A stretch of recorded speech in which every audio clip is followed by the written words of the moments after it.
Daniel గారు ఒక దర్శనాన్ని చూస్తున్నారు ఈ మాదీయ పారసిక రాజ్యములో ఉన్నప్పుడు. డానియేల్ గ్రంథము 8వ అధ్యాయము 1 నుంచి కొన్ని విషయాలు నేను చదువుతాను, వినండి. నేను దర్శనము చూచుచున్నప్పుడు నేను ఏలామను ప్రదేశ సంబంధమగు శూషణను పట్టణపు నగరులో ఉండగా దర్శనము నాకు కలిగెను. నేను ఊలయి అను నది ప్రక్కన ఉన్నట్లు నాకు దర్శనం. ఈయన ఊలయి అనేటువంటి నదీ తీరాన ఉన్నట్లు రాజనగరిలోనే, ప్రైమ్ మినిస్టర్ క్వార్టర్స్లోనే అక్కడే ఉండగానే ఆయన ఒక దర్శనం చూస్తున్నాడు. ఆ దర్శనంలో ఎక్కడున్నాడంట? ఆయన ఊలయి అనేటువంటి నదీ తీరాన ఉన్నాడంట. అర్థమైంది కదా ఇంతవరకు? నేను కనులెత్తి చూడగా ఒక పొట్టేలు ఆ నది ప్రక్కన నిలిచి ఉండెను. దానికి 2 కొమ్ములు, ఆ కొమ్ములు ఎత్తైనవి కానీ ఒకటి రెండవ దానికంటే ఎత్తుగా ఉండేను. ఇప్పుడు చూడండి, మళ్ళీ చెప్తా. ఈయన చూస్తున్నాడు, ఈయన నదీ తీరాన ఉన్నాడు. వన్ సైడ్ చూస్తున్నప్పుడు ఒక పొట్టేలు కనబడుతుంది ఆయనకి. ఒక పొట్టేలు కనబడుతుంది. ఆ పొట్టేలుకి ఒక కొమ్ము, 2 కొమ్ములు కనిపిస్తున్నాయి దానికి, కానీ ఒక కొమ్ము కంటే ఇంకొకటి. ఎప్పుడైనా మీరు పొట్టేళ్ళని చూసారా? 2 కొమ్ములు మామూలుగా సమానంగా ఈక్వల్గా ఉంటాయి, ఈక్వల్గానే ఉంటాయి. చిన్న వేరియేషన్ ఏమైనా ఉంటుందేమో నాకు తెలియదు. నేను అంత దగ్గరగా నేను ఎప్పుడు అన్ని గొర్రెల్ని చూడలేదు, ఆ పొట్టేళ్ళని చూడలేదు నేను. కాబట్టి ఒకటి దీనికంటే ఒకటి ఎత్తుగా ఉందంట, ఒక కొమ్ము కంటే. అంటే వేరియేషన్ క్లియర్గా కనబడుతుంది డానియేల్కి దర్శనంలో. చూస్తున్నప్పుడు ఒక కొమ్ము కంటే ఇంకొక కొమ్ము ఎత్తుగా కనబడుతుంది. చూస్తున్నాడు ఆ పొట్టేలు నాయన. చూస్తూ ఉండగా ఎత్తుగలది దానికి తరువాత మొలిచినది. అంటే ఇప్పుడు ఫస్ట్ చూస్తున్నప్పుడు చిన్నగా ఒక కొమ్ము కనిపిస్తుంది దానికి, కానీ రెండవ కొమ్ము మరలా కొత్తగా మొలిచింది. ఆ రెండవ కొమ్ము మొదటి దానికంటే ఎత్తుగా ఎదిగిపోయింది అన్నమాట. ఓకే, ఎత్తుగలది దాని తర్వాత మొలిచినది. ఆ పొట్టేలు కొమ్ముతో పశ్చిమముగాను ఉత్తరముగాను దక్షిణముగాను పొడుచుచుండుట చూచితిని. ఇట్లు జరుగగా దానికి ఎదురించుటకైనను అది పట్టకుండా తప్పించుటకైనను ఏ జంతువునకు శక్తి లేకపోయాను. తనకిష్టమైనట్టుగా జరిగించుచు బలము చూపుచూ వచ్చాను. అయితే దానికి, ఆ పొట్టేళ్ళకి ఏమైందంటే అస్సలు అధికారం, ఎలాంటి అధికారం అంటే ఎవ్వడు కూడా దాని ఎదురు రాలేరు. వచ్చిన తొక్కి పడేస్తుంది, చంపి పడేస్తుంది. దాని అధికారం ఆర్డినరీది కాదు అన్నట్లుగా డానియేల్ గారు ఆ పొట్టేల్ని చూస్తున్నాడు. నేను ఇప్పుడు చెప్తున్న సందర్భం మన చరిత్రలో జరిగినటువంటి, క్రీస్తు పూర్వము 331లో జరిగినటువంటి సందర్భాన్ని చరిత్ర ఆధారంగా జీవగ్రంథమైన బైబిల్ నుంచి మీరు చూస్తున్నారు. జాగ్రత్తగా వినండి. ఇప్పుడు ఇక్కడ చదివింది మన కేవలం క్రైస్తవ మతానికి సంబంధించినది కాదు. ఇది చరిత్ర. క్రీస్తు పూర్వము 331లో ఒక యుద్ధం జరిగింది. ఆ యుద్ధములో ఒక యుద్ధానికి సంబంధించిన ఒక వీరుడు యుద్ధం జయించాడు.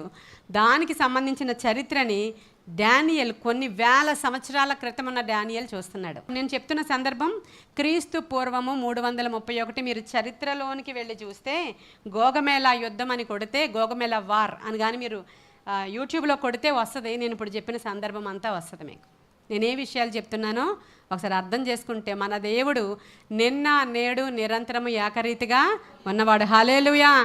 ఆయన కట్టుకథ కాదు, పుక్కిటి పురాణం కూడా కానే కాదు, కల్పితమైన దేవుడు కాడు. ఆయన ఉన్నవాడు, అనువాడని దేవుడు అని అర్థం చేసుకోండి మీరు. 5వ వచనం చూడండి.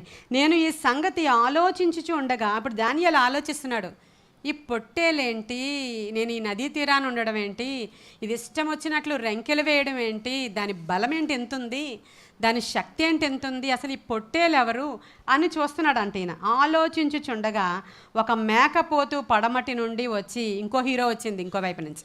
ఇది మేకపోతు, కాళ్ళు నేల మోపకుండా భూమి అందంతటా పరుగులెత్తాను. దాని 2 కన్నుల మధ్య ప్రసిద్ధమైన కొమ్ము ఉండేను. ఇప్పుడు దీన్ని ఒకసారి ఊహించుకోండి మీరు. ఒక మేకపోతు వచ్చింది. మేకల్ని ఎప్పుడైనా చూసారా? చూడలేని వాళ్ళు ఎవరైనా ఉన్నారా? ప్రొజెక్టర్లో వేద్దాం పోనీ. చూసారా మేకని? అందరూ చూసారా? Okay, good. కానీ 2 కన్నుల మధ్యలో ఒక కొమ్ము ఉన్న మేకపోతుని చూడలేదు మనం కదా. మేకపోతుకి 2 కొమ్ములు ఉంటాయి, అంతవరకు తెలుసు. దాని రెండు కన్నుల మధ్యలో ఒక కొమ్ము ఉండి వచ్చిందంట ఆ మేకపోతు. ఎక్కడికి? డానియేల్ గారి దర్శనంలోనికి. ఈ మేకపోతు నేను నది ప్రక్కన నిలుచుట చూచిన 2 కొమ్ములు గల పొట్టేలు సమీపమునకు వచ్చిందంటే ఈ మేకపోతు. ఇప్పటి వరకు నేను చెప్పినట్లు ఈ పొట్టేలుని డిఫీట్ చేసేవాడు ఎవరు లేడు. ఇప్పటి వరకు దీనికి ఎదురొచ్చేవాడు ఎవరు లేరు, ఎదిరించేవాడు ఎవరు లేరు. అలాంటి పొట్టేలు అక్కడ రాజ్యం ఏలుతున్నటువంటి సమయంలో ఇంకొక వైపు నుంచి, ఏ వైపు నుంచి వచ్చింది మేకపోతు? పడమట వైపు నుంచి. గుడ్. పడమట వైపు నుంచి వచ్చింది మేకపోతు. వచ్చి ఎక్కడికి వచ్చింది? స్ట్రైట్ అవే ఎక్కడికి వచ్చింది? పొట్టేలు దగ్గరికి వచ్చింది. ఢీ కొట్టడానికి వచ్చింది, దానితో తలపడ్డానికి వచ్చింది. వచ్చి ఒకటే కొమ్ము ఉంది మళ్ళీ దానికి. వచ్చినప్పుడు భయంకరమైన కోపముతోనూ బలముతోనూ దాని మీదకి వచ్చి, చూడండి దీనికి ఎంత పౌరుషం ఉందంటే, ఈ మేకపోతుకి భయంకరమైన కోపం అంట. ఈ యొక్క మేకపోతుని చూసినప్పుడు అంటే భయంకరమైన కోపముతోనూ బలము. నెక్స్ట్ ఏముంది అతనికి? బలముతోనూ దాని మీదకి వచ్చి ఢీ కొట్టిందంటండి. నేను చూడగా ఆ మేకపోతు పొట్టేలును కలుసుకొని మిక్కిలి రౌద్రము గలదై దాని మీదకి వచ్చి ఆ పొట్టేలును గెలిచి దాని 2 కొమ్ములను అయిపోయింది. ఇక్కడ వారు అయిపోయింది. వచ్చి ఒక్క కొమ్ముతో ఇది ఏం చేసింది? దాని 2 కొమ్ములను, ఇప్పటి వరకు దాని 2 కొమ్ములే హయ్యెస్ట్, ఎవరు దాన్ని జయించలేకుండా ఉన్నారు. అలాంటి 2 కొమ్ముల్ని కూడా విరగొట్టేసింది, పగులగొట్టింది. ఆ పొట్టేలు దానిని ఎదిరింపలేకపోయినందున ఆ మేకపోతు దానిని నేలను పడవేసి శుభ్రం తొక్కేసిందంటండి. ఇక ఈ ఈ ఈ ఏమంటారు, పొట్టేలు ఇంకేం చేయలేకపోతుంది. పోనీ విరగొడితే విరగొట్టింది, వదిలేచ్చు కదా. దాన్ని కింద పడేసి దీని కాళ్ళతో తొక్కేస్తూ దాని బలమును అణచి ఆ పొట్టేలును తప్పించుట ఎవరి చేత కాకపోయాను. ఆ మేకపోతు ఆధిక్యముగా బలము చూపుచూ వచ్చాను. అది బహుగా పుష్టి నొందగా దాని పెద్ద కొమ్ము విరిగిన దానికి బదులుగా 4 ప్రసిద్ధమైన కొమ్ములు ఆకాశపు నలుదిక్కులకు 4 పెరిగెను. ఈ కొమ్ములలో ఒక దానిలో నుండి ఒక చిన్న కొమ్ము మొలిచెను. అది దక్షిణముగా తూర్పుగా ఆనంద దేశపు దిక్కుగా అత్యధికముగా బలిసెను. ఆనంద దేశము అంటే ఇప్పుడు ఇక్కడ ఆనంద దేశం అని రాయబడి ఉంది కదా. ఈ ఆనంద దేశము అంటే ఇజ్రాయెల్ కంట్రీ. హల్లెలూయా, హల్లెలూయా. అంతవరకు అక్కడ వరకు వెళ్ళిపోయిందనమాట ఈ స్టోరీ. అర్థమైందా? ఇప్పుడు ఎవరండి ఈ మేకపోతు? ఎవరు ఈ యొక్క గొర్రె, ఈ యొక్క పొట్టేలు? ఏంటి ఆ యుద్ధం? ఏంటి, ఏం జరిగింది? అది బైబిల్లో ఉండడం ఏంటి? ఇప్పుడు ఈ యొక్క పొట్టేలు ఎవరు అని అంటే ఇదే మాదియా పారశీక రాజ్యం. హల్లెలూయా చెప్పండి. డానియల్ దేంట్లో ఉన్నాడో, ఇప్పుడు ఏ రాజ్యంలో ఉన్నాడో, ఎక్కడ ప్రధానమంత్రిగా ఉన్నాడో దీనికి తిరగలేదు. ఎప్పటి నుంచి తిరగలేదు? ఫస్ట్ బెల్తషాజరు వచ్చిన దగ్గర నుంచి తిరగలేదు. మీకు ఇంకా అర్థమవడానికి నేను చెప్తాను. ఐగుప్తు దేశం అందరికీ తెలుసు కదా, మీకు ఈజిప్ట్ తెలుసు కదా. ఈజిప్ట్ తర్వాత సిరియన్లు వచ్చి ఈజిప్టీల్ని ఇలా తన్నేసి కొట్టేసి చంపేసి సిరియన్లు వచ్చారు. సిరియన్లు వచ్చిన తర్వాత బాబిలోనియన్ కింగ్డమ్ వచ్చింది. చదువుకున్న వాళ్ళందరికీ తెలుస్తుంది మీకు. బాబిలోన్ చదివారా? బబులోను సామ్రాజ్యము, నెబుకద్నెజరు, వీళ్ళందరి పేర్లు విన్నారా? తర్వాత ఎవరు వచ్చారు? ఈ యొక్క బాబిలోనియల్ అంటే ఫస్ట్ ఈజిప్ట్లో ఉండేవాళ్ళు, వాళ్ళని కొట్టి సిరియా వాళ్ళు వచ్చారు, వాళ్ళని కొట్టి బబులోన్ వాళ్ళు వచ్చారు, వాళ్ళని కొట్టి మాదియా పారసిక రాజ్యాలు వచ్చారు, వీళ్ళని కొట్టి గ్రీకులు వచ్చారన్నమాట. తర్వాత మనకి గ్రీకులు వచ్చిన దగ్గర నుంచి మీ అందరికీ కొంచెం తెలుస్తుంది. అరిస్టోకాటిల్, వీళ్ళందరి పేర్లు చదివారు కదా మీరు. సోక్రటీస్ చదివారమ్మా? ఇవన్నీ చదివారు. ఇవన్నీ మన చరిత్రలో ఉన్నవే. బైబిల్ ఎక్కడి నుంచో దిగి వచ్చినది, మనకి తెలియనిది కాదు. జరిగిన వృత్తాంతాలని మనము ధ్యానం చేసుకుంటూ ఉన్నాము. అంటే యేసుక్రీస్తు ప్రభువారు సత్యదేవుడు. హల్లెలూయా. ఆయన మన చరిత్రలో ఉన్నవాడు, మనల్ని నిత్యత్వములోనికి తీసుకుని వెళ్ళేవాడు. అంతము వరకు మనం నమ్మకంగా ఉన్నప్పుడు ఆయన బిడ్డలముగా మనం నిత్య రాజ్యాన్ని ఖచ్చితంగా స్వతంత్రించుకుంటాము. ఇప్పుడు ఎంతవరకు వచ్చాము మనం? ఇప్పుడు వీళ్ళు మాదియా పారసీకులు అని చెప్తున్నాను నేను. దానియేలుకి ఏమని చెప్తున్నాడంటే దేవుడు, ఇప్పుడు నువ్వు ఉన్నటువంటి రాజ్యంలో ఈ రాజులు చాలా పవర్ఫుల్, మామూలు కాదు. పొట్టేలు ఇది, ఆ పొట్టేలు కొమ్ములు ఇటువంటివి, వీళ్ళే రూల్ చేస్తున్నారు ప్రస్తుతం. ఈ రూలింగ్ వెళ్ళిపోవడానికి వేరే వైపు నుంచి, పడమట వైపు నుంచి ఒకటి మేకపోతు వస్తుంది. ఆ మేకపోతుకి ఒక్కటే కొమ్ము ఉంటుంది. అది మామూలుది కాదు. చాలా బలాధిక్యము, పౌరుషము, కోపము, అధికారము కలిగి ఒకటి చాలు, ఒక్క మేకపోతు చాలు అసలు దీన్ని రక్షించకుండా చిత్తుగా చేయడానికి. ఆ మేకపోతు ఎవరంటే ఎవరు చెప్పగలరా?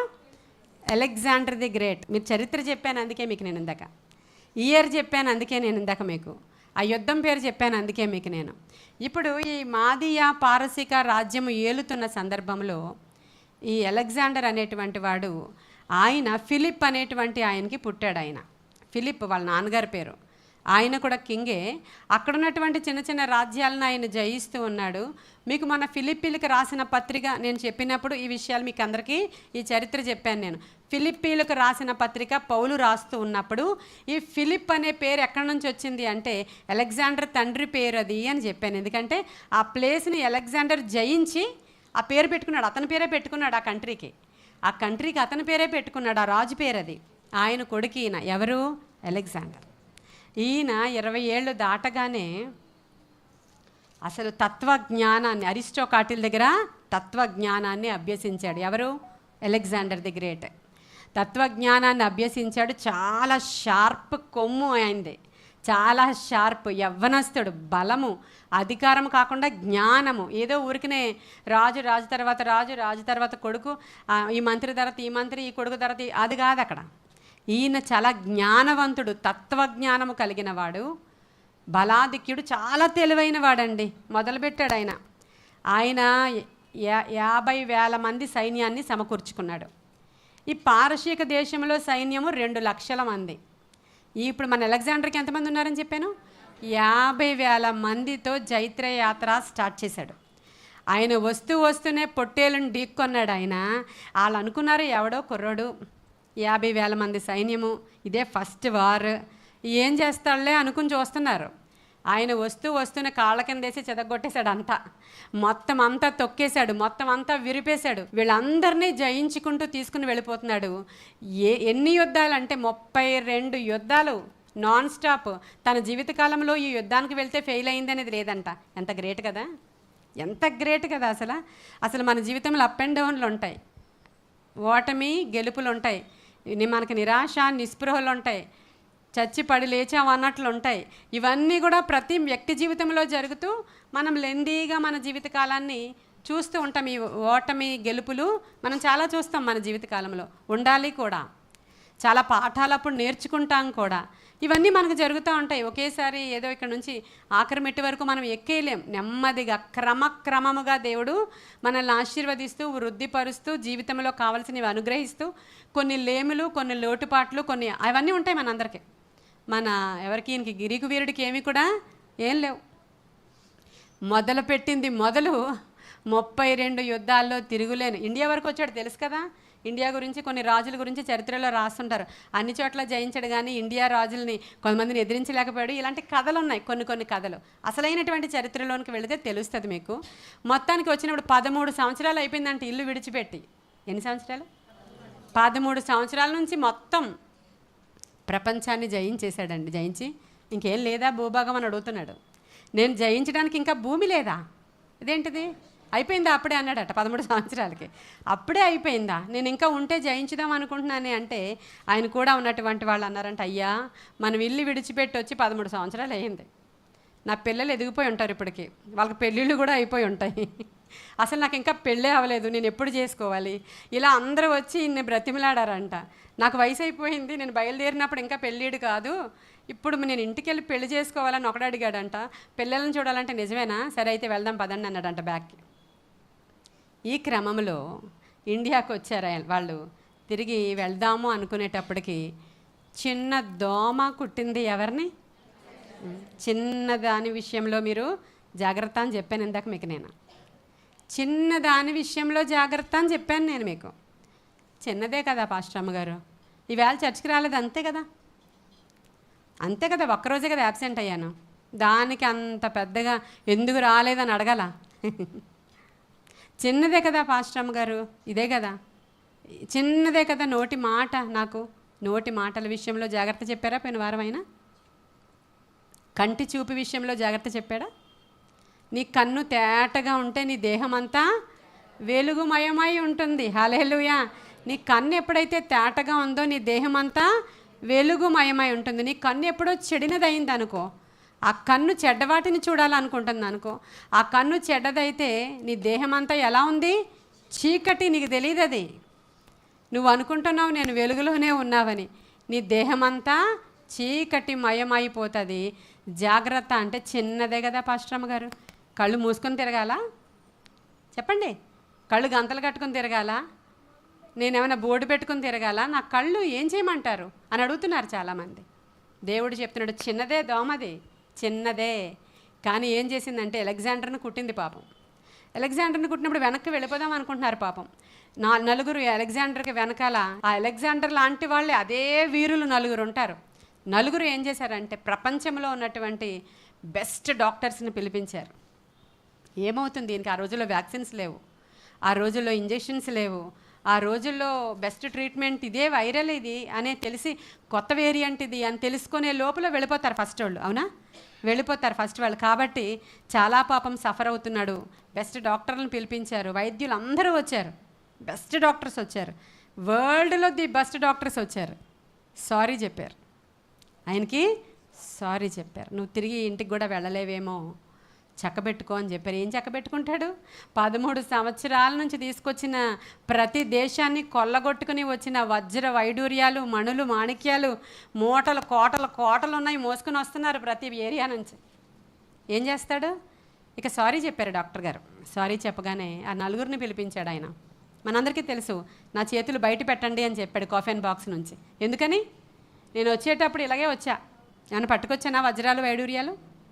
నేను వెళ్ళేటప్పుడు ఇలా వెళుతున్నా, నేను లోకమంతా జయించాను కానీ నా ప్రాణాన్ని నేను. ఈరోజు అర్థం చేసుకోండి దేనికోసం ప్రయాసపడుతున్నారో. రకరకాల లంచాలు తీసుకునేవాళ్ళు, వడ్డీలు తీసుకునేవాళ్ళు, రకరకాల ఫ్రాడ్ పనులు చేసేవాళ్ళు, నీ శరీరేచ్ఛలను నెరవేర్చుకోవడానికి రకరకాల చెత్త పనులు చేసేవారు, నీ యవ్వనేచ్ఛల కోసం పరుగులు పెట్టి చెత్త కార్యాలు చేసేవాళ్ళు, ఇక ఏం కాదులే, ఏం పర్వాలేదులే అని పొరుగువాడిది ఆశించేవాళ్ళు, నీ ఇష్టం వచ్చినట్లు ఉండకపోతే ఇది ఒక లైఫేనా, జైలు జీవితంలాగా ఇదేం బ్రతుకు అని అనుకుంటున్న వాళ్ళు ఒకసారి ఈరోజు ఆలోచించండి. నువ్వు ఏం సంపాదించుకుంటావో, ఏమి పొందుకుంటావో, ఏం తీసుకుంటావో, లోకమంతా సంపాదించుకుని నీ ప్రాణం పోతే ఏమి లాభము అనడానికి ఈ గ్రీకు వీరుని దేవుడు వాడుకున్నాడు అక్కడ. ఈ మేకపోతు యొక్క గాంభీర్యం ఏది ఎదురొచ్చినా చితక అది ఎక్కడా భూమి మీద నిలవలేదని రాయబడి ఉంది. అదట ఆకాశంలో పరిగెట్టుచున్నట్లుందంట అది, అంతే తప్ప భూమి మీద దాని కాళ్ళు లేవంట. అంటే అంత ఫాస్ట్ ఫార్వర్డ్ నొక్కితే ఎలా ఉంటుంది? మీకు ఒక వీడియో ఎలా వెళుతుంది? నేల మీద ఉన్నట్లు ఉంటుందా? ఉండదు కదా, ఫాస్ట్గా ఇలా వెళ్ళిపోతుంటుంది. అలా వెళ్ళిపోయింది. ఎవరిది? మన అలెగ్జాండర్ యొక్క లైఫ్. అన్నీ అప్పుడే జయించేశాడు, అన్నీ అప్పుడే పొందేసుకున్నాడు, అన్నీ అప్పుడే జరిగిపోయినాయి. 30 ఏళ్లకి ఎలా అయితే యేసుక్రీస్తు ప్రభువారి లోకంలోనికి వచ్చి సమస్తాన్ని జయించాడో అన్నీ జయించాడు. ఒక్క వేరియేషన్, ఈయన మరణాన్ని జయించలేదు, యేసయ్య మరణాన్ని. హల్లెలూయా, హల్లెలూయా. ఆ రాజే నీతో మాట్లాడుతున్నాడు ఈరోజు. ఆయనే మాట్లాడుతున్నాడు. ఆయనే జయమిచ్చేవాడు, ఆయనే శక్తినిచ్చేవాడు, ఆయనే మూసిన ద్వారాలు తెరుచువాడు, ఆయనే లేనిదాన్ని ఉన్నట్టుగా పిలుచువాడు. ఈ లోకమంతా దేనికైతే భయపడుతుందో దానిని జయించిన వీరుడు ఆయన. హల్లెలూయా, హల్లెలూయా.